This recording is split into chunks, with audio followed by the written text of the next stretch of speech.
সেহরির জন্য আমাদের এরকম খাবার হলে কিন্তু আর কিছুই লাগে না। হ্যালো গাইস, আসসালামু আলাইকুম। তো আমি সেহরিতে কী খেলাম আজকে সেটাই শেয়ার করছি আপনাদের সঙ্গে। তো আমি সব রকমের ভর্তা করা আমার একদম কমপ্লিট। এখানে মা কয়েকটা শাক দিয়ে দিল প্রেসার কুকারে, শাক ভর্তা করবে এই কারণে। আর এখানে আমি একটা তাওয়া বসাই দিয়েছি, ডিম ভাজি করব এই কারণে। আর আমরা হচ্ছে ছাকনার উপরে ভর্তা দিই সব কিছু, রাইস কুকারের যে ছাকনাটা আছে ভর্তা দেওয়ার জন্য ওখানেই দিই। তো ওখানে শাক দিলে ভালো লাগে না শাক ভর্তাটা, এই কারণে প্রেসার কুকারে দিয়ে দিল।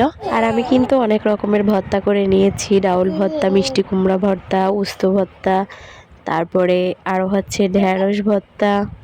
তো এখন ডিম ভাজিটা করলেই আমার সেহরির জন্য খাবার একদম কমপ্লিট।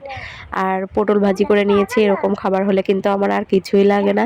সেহরিতে এরকম খাবারই ভালো লাগে, ঝোল টাইপের কোনো কিছু ভালো লাগে না।